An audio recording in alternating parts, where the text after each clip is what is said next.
You know, that's So how big an addition would that be? for the courts. I believe I believe they're looking for 17,000 square foot now. So if that was the case, I'd ask for 25-30. And sell the government center? Sell the government, put an RFP out, see what you get. This guy Kaufman seems real, but you never know who else. Maybe the World Monuments Funds, which has billions of dollars, wants to buy it and make it. People, as crazy or not as it seems, people said, let's put a Guggenheim the type of museum. People feel fundamentally strong about this work of art. And then build a government center of how large? What was slated to be done was about 175,000 square foot, plus or minus, in that plan right there. I would deduct what you need for the court and then use that as a starting point. And then design it in the way that you can add 50,000, 100,000, 25 years from now for our kids. So about 150,000, about the size of the current government center? Yeah. Okay. Yeah. The one that was proposed by the Labella Group, which is what I took their data, was I think 170,000 square foot. So I would deduct 30,000 from there, and if we need more or less, and you know, at the same time, we're still talking about a shrinking county government. We may not need as much space. Hmm. Or Chris, you might want to build a 200,000 square foot building and sell the 6 buildings we have in downtown Goshen. Those options could be available. If you truly want to talk about economic development and truly want to do a thing well, that's right for the community, maybe owning so many properties off the tax rolls isn't the best thing. Let a lawyer pay a third of what we would pay, or a doctor, or some professional, and let them fix it up. So I think all of us here at the table, I mean, you guys obviously get a lot of comments from the public, but I had 3 individuals that over various times come in, and one gentleman said something that he believes and he hears in the community. He said, when is it that Orange County became as dysfunctional as inside the Washington Beltway? Yeah. And it was a sad statement that he made, but I think what I gather is they just want, the public just wants a decision. you bet. That they just want something to happen rather than just wasting architect funds and this and this and this, but and they're right on. I mean, I think they are. And that's why you have everybody running right now and blaming everybody. Yep. Let's fire Clark Patterson. Let's fire everybody involved with this. Let's fire this for that. How do we get in this financial situation? When the blame is really easy to, someone's got to be accountable. At the end of the day, somebody has to be accountable for this stuff. And I always say, you drive by the government center, people curse. They're driving a car like a son of a bitch. It's an example of government inefficiency, or a government bureaucracy at its best. And that's why last week we had this big heated argument. Everybody was yelling. We had this guy down from the state, nice guy, Army veteran, 20-something years in the Army. And he's getting questions left and right. Who's responsible and what should we do here? And the bottom line issue was the FEMA money, this infamous $3 to $8 million we're supposed to get. Is it fair for the people of the United States, whether you live in Kentucky or Arizona or California, to continue to subsidize our leased properties when other places around the country have rebuilt and paid their stuff already? Yep. Even in Orange County, towns, cities, villages, fire districts that were washed out, lost buildings. Salisbury Mills, I believe, is one of them, that built a brand new building, demoed their old building, and moved on. And it's the inability, literally, to make a decision and compromise. That's where we're at. And that's where Steve comes into play. And that's where this 8-person, because if I come out, like, Chris asked me, what do you want to do? I'd probably build new or buy one of these buildings. But let's say we're all legislators. Everybody might have different opinions here. An outside group of business people could say, hey, guys, you know what? If it was us as a business, I've been in business for 30 years, or I've done this, I think we should do that. I think that gives them a little bit of credibility, and it gives them a little bit of a safe haven to go to. And that's why I saw what happened for the last 3 years, and I didn't want to see us get stuck in that. Did the legislators know that not everybody's going to win in this process? I mean, are they willing to... I believe they know it now, but unfortunately, I said earlier, we could possibly win because you have some people that are staunch, maybe chain themselves to the building, don't want to see anything going, and you might have that opportunity. It's fine. You love the building, Barry? You got it. It's going to be sold to the World Monuments Fund. And Mike, you want to build a brand new one? You could be across the parking lot. You guys can have bag lunch, look at his building, and watch your construction project start. You're all happy. I don't want to say that because they're not always happy, but it's true, So, and I honestly, I'm telling you, that is the barometer I see right now of from speaking to, I speak to every one of the legislators. If you asked me in December, and I think you would have the same answer, we wouldn't be talking about these right now. No. Neither of them. What else is there that that worries you that's like going to explode or not get fixed that we haven't talked Before about? you answer that, and that's, the gentleman who brought that up 2 or 3 times with me now, he just says, what's next? That's my question. And Yeah. how much can the county and the residents withstand? It's getting very frustrating now, but, you know, sadly enough, another shoe always drops somewhere. Yeah. And when it does, is this going to cripple the process for everything? Or, you know, that's the sentiment I'm getting. I believe that these are the big issues: the budget, Valley View Government Center. Economic development is rolling along. Everybody seems to be working. We got some tweaks that need to be made, but we're making major headways. And when you talk to my buddies like Hine and Molinaro, they don't have a third of the portfolio that we have of things that are happening because we're just ready to go. We're very responsive. We have a good system. Some of them are mimicking our system. In addition to that, I think that we're going to meet next week with this 8-person committee, and I think they're going to make a decision. I said 30 days. Give me all the time you need, and I'll let you off the hook because everybody's like, oh, great, you're volunteering me for a kamikaze mission. I know it. The county's been dysfunctional for 3 years. I roped them into it. I didn't ask them. I pretty much told them, you got to do this for the county. We need your help. We can't get stuck for another 3 years. And it impacts the chamber and the partnership and obviously the village elected officials. So I think they'll make a decision in the next, or a recommendation within the next 2 to 3 weeks. And I think the legislature will make one in July, August, tops. Good. I think you might see some major decisions in July. Because these facts are, how many times do you need to look at this? You know what the square footage is for a new construction, $350. You know the cost for renovating. You know we might have a 6-month to a 2-year battle to get a compromise on the government center. You got a guy that wants to buy it. Some other people are interested in it. So you get that off of there, and we're in good shape. The other shoe that drops is losing all that millions of dollars in FEMA money. Right. We're at the end of the rope. Chris knows it. He was at the meeting. September of 2015, we do not get any more of that money. And now it's challenged on how much we can get as it is. So I'm moving that money to emergency vehicles. So that was the thing that wasn't talked about in the past. It came out of nowhere, but it was basically us calling FEMA, coming down here, our emergency management people, and say, what else can we do with this money before losing it? And that was the recommendation. I hope the timeline works. The answer apparently is anything. Anything. Do something. Exactly. That's it. Again, like if you're in They're not Kentucky, gonna be a why right should decision the that rest I'm of the gonna country agree pay with. for our inaction? Yeah. Our inability to make a decision? Yeah. That's kind of like they look at Washington. Just decide something. We used to like to Rather take than- pot shots at Albany and Washington. Yeah. It's sad when they're making pot shots here at home. That's right. That's From an exactly editorial writer's point of view, it's been a godsend. I know. right. I thought it was going away in December. Yeah. We had plans to start construction in August. I'm telling you, it was, everybody was mobilized. Now everybody is like, what the hell happened? But at the end of the day, like I was saying to Chris earlier, in 6 months, you could start a new building. In 2 months, I can close on buying the buildings we're in now.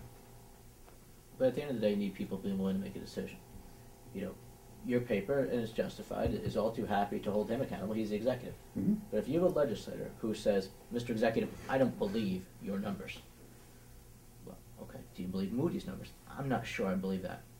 I don't believe Phil Clark's memo. Okay, well, we bring down the guy from the State Emergency Management Office. The official liaison to FEMA. I don't know if I believe that.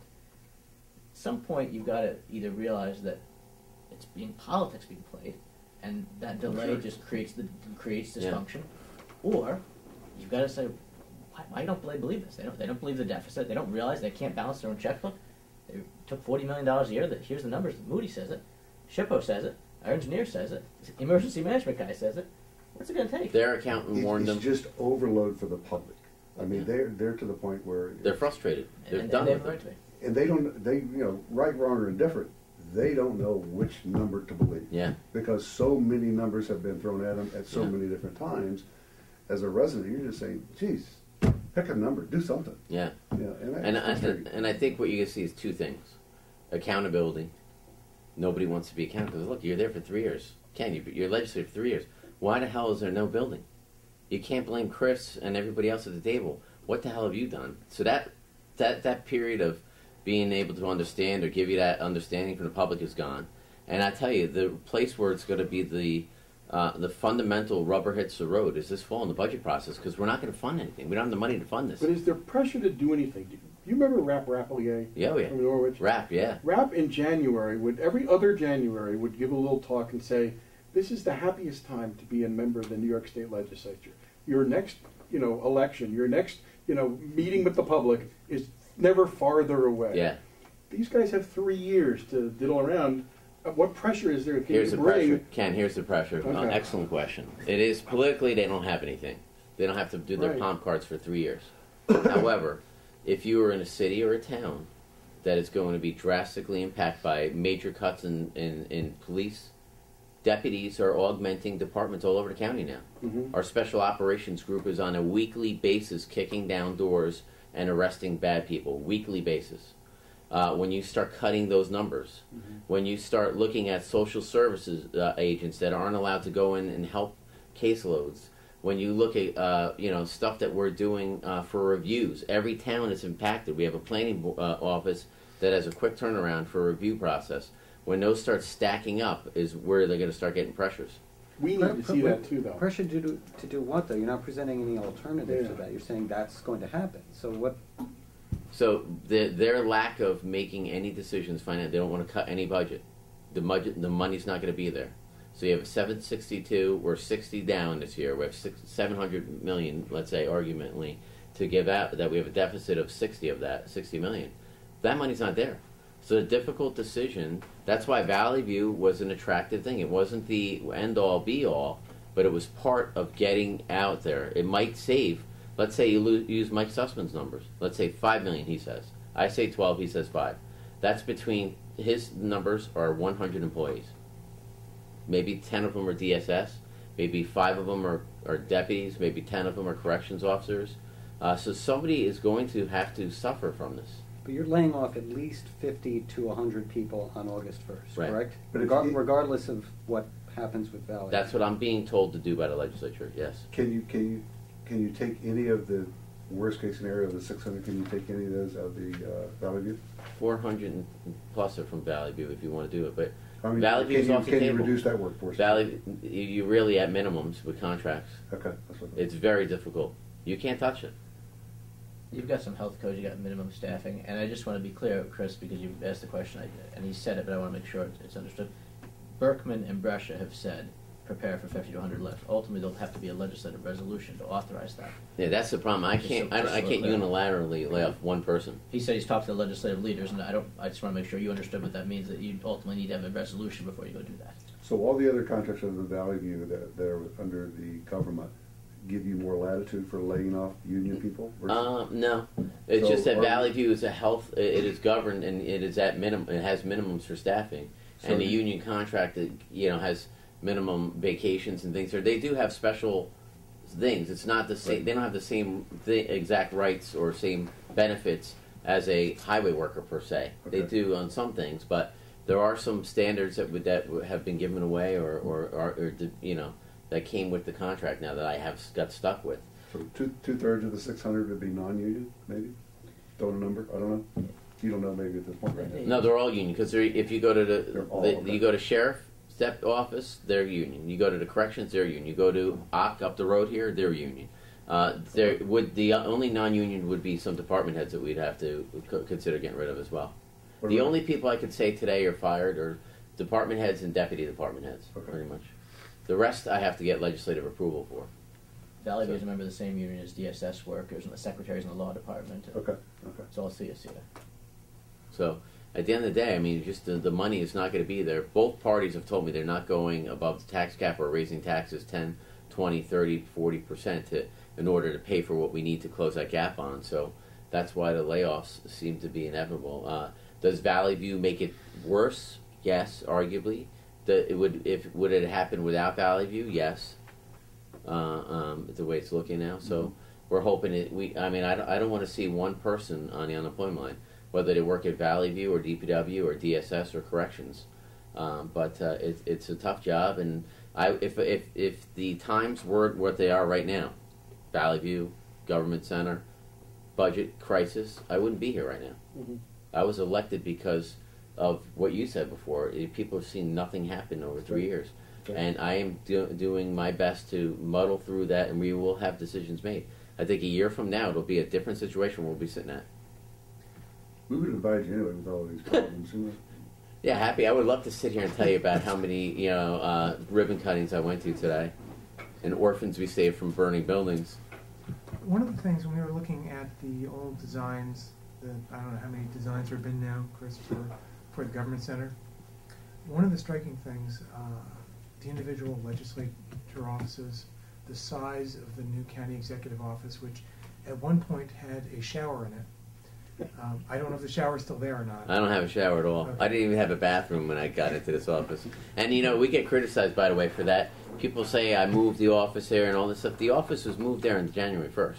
Actually, 2 weeks before we at least saw where the offices were, and we could have started moving some of our materials in there. But all those things were not my decision. My point is, when you're talking about having to cut 50 to 100 jobs in August, having to cut as many potentially as 600, selling nursing home, all the other things you're going to have to do to cut costs, how can you at the same time have a conversation about building a $70 or $80 million Absolutely. building Yeah.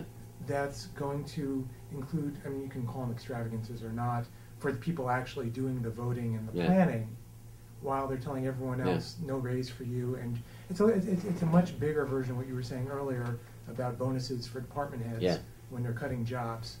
It's- It seems like the legislature and the former county executive certainly do a greater extent than you because you're just in the Yeah. door, but we're simultaneously telling everyone else to take this cost-cutting approach while Yeah. taking very much the opposite approach to their own spending on themselves, essentially. It's an excellent, out of doubt point. The government center, just to fix the BB Plus plan, nobody wants to admit this, and the numbers, like Ken say, everybody's throwing numbers out for everything from Valley View to the budget. It was $77 million, bottom line, to fix that government center, BB Plus. To build a new one that Chris and I are throwing numbers out on size-wise, and the court would be probably $68 to $70 million. How do you justify spending that? That's the thing they're going to grapple with, and there's an argument that it's going to be built for all the people and it'll be long-term, and you can borrow with brand new, you can borrow longer. But you're going to have 3/4 as many people because you're going to lay 600 Exactly. of them off. So do you need a bigger building? Can you just continue to lease or buy the ones we're in? And do you need the extravagant thing? Let me tell you, the argument I had with the legislature, and I think I have a decent relationship with them, or a good relationship. I think they're upset that they're actually getting sticker shock on where we are, but who's responsible for that? But the question is, the building committee that we talked about, I have a committee of people from the public, but there's this building committee that's been tasked with looking at what to do. We're fighting over how much office space you had. That was the thing. How much? I want a better view of Goshen. Not getting it done. Not getting it done. They wanted to participate in a meeting with me about the location of the handicapped bathroom in the 1841 courthouse. With the It's chief insane. administrative judge for this district. I had legislators say we want to be in that meeting. There's two people on the legislature that have any background in building. Cheney, a Republican who's an engineer, and Turnbull, who was a builder. Everybody else, I'm not an expert. I just got renovation done at my house. I don't know. The guy tells me where the toilet should go. The guy tells me where the bedroom should go, where a closet makes sense. So they've been fighting over all this little petty crap and missing the big game. And like you said, is it justifiable to build new? I don't know. Is it justifiable to fight over showers and big offices when even the legislature, the town board in Chester, is a part-time board. Legislature's part-time board. Brush is there a lot because he's the chairman, but he's not there full-time. So is it justifiable to have that? And like I said earlier, if you're cutting the workforce by 600 people, do you need to build 150? Maybe you can get away with 100. That's why either way, when they make a decision, they got the fundamental decision on the table: build new, continue to fight for BB Plus or something similar, or lease or buy the lease. But they can make a decision. The final decision on how much property, you could just tell them. We have all those figures. How many square foot for each office? I don't think the general public understands, and I have a challenge with it here in the building sometimes, that there is a clear difference between operating money that you can spend on payrolls versus capital or bonded dollars. Exactly. And the general public, I can Yeah. see the backlash now. 600 people, but they're going to spend 70 million here. The general public is going to go, what? Well, you're looking at this. This is the deal. If you want to build a new government center, we're looking at $500,000 a year for a bond payment. Yeah. So, and I'm telling you, every 10 million is 200 people. Mhm. So, at the end of the day, we need to do something. Yep. We have to make a decision. We can't continue to jerk around with this and have a building that's, a sarcophagus in the middle of Goshen. It's a white elephant. Something needs to be done with it. Demo it, sell it, fix it, but a decision needs to be made. And I think I'm honestly telling you, I think that the legislature has had it. I think the BB Plus, in my opinion right now, from talking to both sides, is done. I think that there's more support to sell the thing. I mean, most people, I haven't had one person. I got an email from Thresher last night. He talked to some Democrats, Republicans. He said that go ahead with the RFP. I can do it without the legislature, so I'm not doing it without the number I need for support. I haven't had one person say no. So sell the building, continue to lease. Do you need something extravagant? No. You're absolutely right, Mike. And it's a smack in the face. You need something that big, and that's what you'll see play out at the meetings in the next 2 months. So you're going to issue an RFP to sell the building? Yes. Ultimately, you can't sell again without an act of the legislature, but you can put the. You can do it two ways. I could do an RFP, but it means nothing until they back me. So that's why I made sure the two leaders Why don't come. you give it to the LDC? You've been talking to Pat O'Dwyer. It's an option, but we can sell that right. Right. The reason why the LDC is what one of you guys mentioned earlier. It takes the emotion out of the issue. Or somebody mentioned it. Are the 50 to 100 layoffs part of the 600? Yes. It won't be an addition. I'm hoping I don't have to lay off anybody. But it just looks like it's inevitable at this point. There's no pot of gold. There's no return coming here. This was a self-induced mess. This wasn't some economic travesty. 2008 was when this recession hit. The time to take action was back then. And not one person needed to be laid off, or it could have been put somewhere else or done something about it. This wasn't like the Titanic. This is, we had many, many opportunities to turn the ship around before we hit this iceberg. There was always a criticism of the dark positions that were always kept. You're getting rid of all of those, right? Yeah. Is that something that has gone away forever now? I mean, I'm not talking about 10 or 20, no, but there were several hundred. Short term, it's definitely got to be gone, Ken. I mean, could I see an opportunity in the future where we start seeing better days, casino revenue coming in, economic development trucking along? I guess that there's some good news to hear that 100% of building trades, a lot of them are 90s or up there now. That's good numbers, but by the time we get the return, it's going to be years. So I could see maybe down the road, 3, 4, 5 years, that some of those positions get filled again. Okay. So just a clarification, so besides the job cuts, are there any hikes in park fees, costs, anything short-term or through the end of the year now that you're going to Contracts have been, we're aggressively looking at contracts. I mean, we contract tens of millions, hundreds of millions of different things out there with different vendors, nonprofits. Those are being looked at. In addition to fees, yes, we are looking at fees. Even I'll give you an example for golf fees. Osiris was going under last year, was for sale, so they were charging less money to try to get people to come there. It's now gone back up again. We're looking at at those type of things. You're not going to see excessive tax hikes. You're not going to see excessive fees across the board. We want to make parks or anything like that. Those are on the table. Those have to be on the table, because if you're laying off that amount of people, you have to have an impact from that. Offices closed, programs suspended or cut, and recreational facilities limited. Is it better that the county sell the golf courses? That's a problem. Who the heck wants to buy them now? Golf was 10 years ago. We would entertain leasing them out. Stony Ford's doing well. We're not. People say, why don't we get rid of the golf courses? They're not losing the money that some other places are. That's why Valley is just such a big target everybody goes after, because it's just so many millions of dollars. You look for the big ticket items first, but collectively savings across the board add up, and so nobody is going to escape that. You also can't lease or sell golf courses without an act of the state legislature because it's dedicated power plants. So and that's where we are with the airport is doing well. We're not losing most of the money for the Orange County Airport, the Orange, not Stewart, is subsidized by the FAA. So we can make money on it. We make money with fuel. So we need to look at things like that over there. We have a lot of people coming there, and I think the casinos are going to help the Orange County Airport. Any thought to seizing some IDA money? They're probably close to 10 million now, just sitting They have there. about 7 million, and we can for different things, but it's really earmarked for economic development purposes. So that's why the shovel-ready site, if you start putting, what I suggested was putting 2 million aside for a shovel-ready sites, and like a grant program. So, example, in the Chester example, Chester asked for 500,000.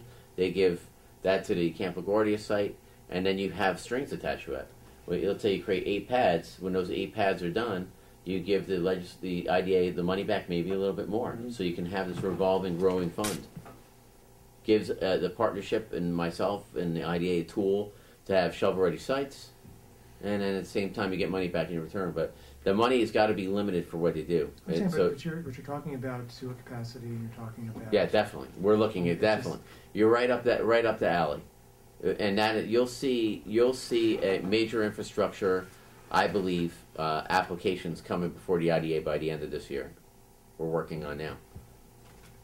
So, like I said, we're doing an inventory of where we are, areas of growth where they need to be. Wallkill, Middletown, Newburgh area, these growth corridors that we see today. Maybe Woodbury, obviously, they need to continue to grow. Are you pushing the state to do the intersection down there by the Common? I don't We got need a story today that Cabela's is We don't taking need. over some of the We don't. land. We don't need to anymore. The casinos are going to Push force that it. themselves, okay. It did come up with the governor's office, and that's the answer was the Ken Chris scenario before, where congratulations, you're the 2 new casino guys, Right. and here's an extra 20 million from each of you I need. Right. And it has to, even if the casinos both go in Sullivan County. Even the Neville, if that was selected, they would go up 17 and get off to go over there. It wasn't meant to. I believe the main traffic wasn't meant to go up the throughway for the Neville and up the 17 for the Concord. So that interchange has to be done. How many prospective buyers have toured Valley View? I believe 8. Wayne, you handle that, right? 8. 8, and is that Yes. it? Are they done? We'll have one more request, so total of 9 so far. Okay. And is the LDC gonna, I think their next meeting was early July, are they still gonna proceed and review the proposals? It's really up to them. I mean, we're not the shadow LDC, you know, and I can speak from a difference from in Ulster. In Ulster, you had, you know, county staff sitting Deputy county right in the executive, meeting, yeah. the county attorney's office, right leading those meetings or part of those meetings, in executive session. I'm not in those rooms, so Mm-hmm. the LDC board's an actual independent board, so they're going to have to decide what they're going to do. They have respect. their own legal counsel? They have their own legal, yes. They respectively asked everybody to stay out of it. So the only involvement that my office had was that Wayne would, they said, hey, we got XYZ Corporation, they want to take a tour. Wayne would set up the tour with Lawrence Ledoux, the administrator there, and that was it. We don't talk to them. I want nothing to do with what happened in the past. Again, I keep going back to that history of past. I don't want to have it repeat itself. They have they have a consultant's disclosure clause in their RFP. You know, if you're talking to a lawyer, a consultant, an engineer, we want to know who that person is what they say. So you don't have what the executive called during his campaign, the unseen hand out there making decisions for them.